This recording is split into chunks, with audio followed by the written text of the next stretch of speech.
নমস্কার বন্ধুরা, পুষ্প কিচেনে আপনাদের সবাইকে স্বাগত। আশা করি আপনারা সবাই ভালো আছেন, আমরাও ভালো আছি। আজকে আমি বানিয়ে দেখাচ্ছি বাঁধাকপি দিয়ে আর মাছের মাথা দিয়ে তরকারি।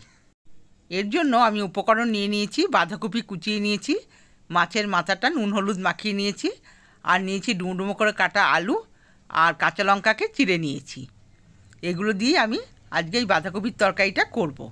শীতকালে তো আমরা অনেক বাঁধাকপি খেয়ে থাকি, কিন্তু বর্ষাকালের বাঁধাকপিও খেতে খুব ভালো লাগে। দেখুন, কড়াইতে তেল দিয়ে দিলাম। এবার মাছের মাথাগুলোকে আমি ভেজে নেব। একদিকটা হয়ে গেছে, আমি এবার উল্টে দেব। উল্টে দিয়ে অপর দিকটাও ভালো করে ভেজে নেব। মাছের মাথাগুলো ভাজা হয়ে গেছে, এবার আমি তুলে নিচ্ছি। আমি দুটো মাথা নিয়েছি, আর্ধেক আর্ধেক করে কেটে নিয়েছি। এরপর ওই তেলেতেই দিয়ে দেবো ডুমো ডুমো করা আলুগুলো দিয়েও সামান্য লবণ দিয়ে দেবো, আর সামান্য হলুদ দিয়ে ভালো করে ভেজে নেব। আলুটাকে ভালো করে ভাজতে হবে, লাল লাল করে ভেজে নিতে হবে।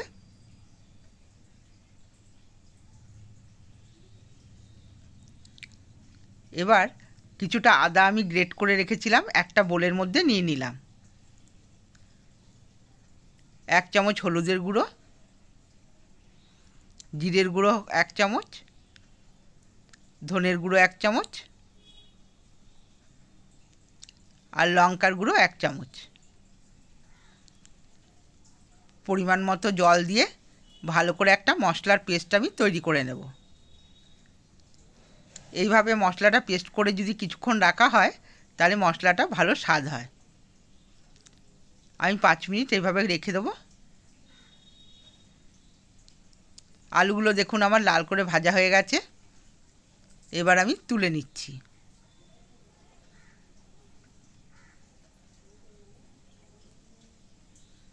সব আলুগুলোই তুলে নিলাম। এবার কড়াইতে আর একটু তেল দিয়ে দিলাম।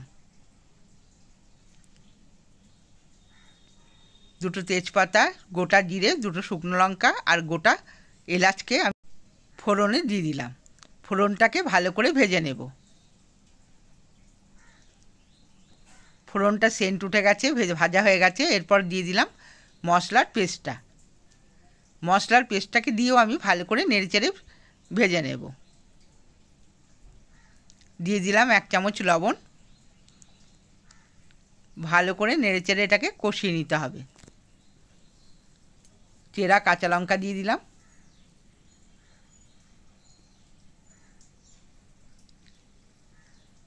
গ্যাসের ফ্লেমটাকে লো করে মশলাটাকে ভালো করে কষিয়ে নিতে হবে। 1 চামচ চিনি দিয়ে দিলাম। বাঁধাকপি একটু মিষ্টি হলে খেতে ভালো লাগে। এবার দিয়ে দিচ্ছি কোচানো বাঁধাকপিটা ভালো করে ধুয়ে আমি ঝুড়িতে করে জল ঝরতে দিয়েছিলাম। সম্পূর্ণ জলটা ঝরে গেছে। এবার আমি মশলাটার সঙ্গে বাঁধাকপিটা ভালো করে মিশিয়ে দেব। আপনারা চাইলে বাঁধাকপিটা একটু সেদ্ধ করে নিতে পারেন, তবে আমার টাটকা বাঁধাকপি, ওই জন্য আমি আর সেদ্ধ করিনি। এতে আমি 1 ফোঁটাও জল ব্যবহার করিনি। এবার ঢাকা দিয়ে 5 মিনিট রেখে দেব কপিটা সেদ্ধ হওয়ার জন্য। দেখুন 5 মিনিট পর ঢাকা খুলে কপিটা প্রায় আমার সেদ্ধ হয়ে গেছে। এবার আমি ভালো করে নেড়ে চেড়ে দেবো।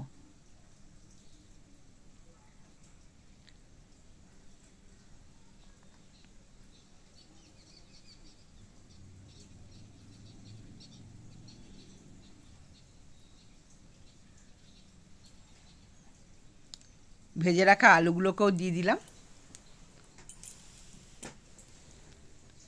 আলুগুলোকে দিয়েও সুন্দর করে নেড়ে চেড়ে ভেজে নেব।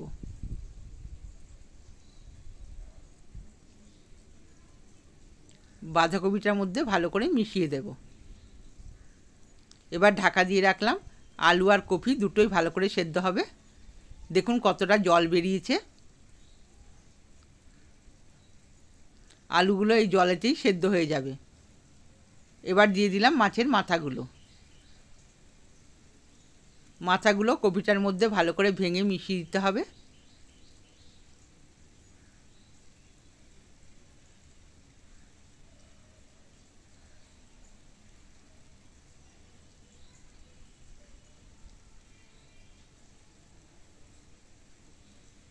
দেখুন ভালো করে ভাজা ভাজা হয়ে গেছে। আমি 10 মিনিট সমানে এটাকে নেড়ে চেড়ে ভাজা ভাজা করে নিয়েছি। রঙটাও বাঁধাকপির চেঞ্জ হয়ে গেছে। এর মধ্যে আমি এখন দিয়ে দিয়েছিলাম ঘি 2 চামচ আর গরম মশলা। সেটা ভিডিওটার কারণে আমি দেখাতে পারিনি।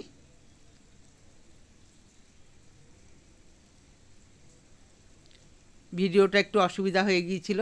আপনারা ঘি আর গরম মশলাটা অবশ্যই দেবেন। এরপর আমি তুলে নিলাম একটা বোলের মধ্যে। বন্ধুরা, আমার ভিডিওগুলো যদি ভালো লেগে থাকে সাবস্ক্রাইব করবেন, লাইক করবেন আর কমেন্টসে জানাবেন আপনাদের কেমন লাগলো। ভিডিওটা আমি এখানেই শেষ করছি। সবাই ভালো থাকবেন। ধন্যবাদ।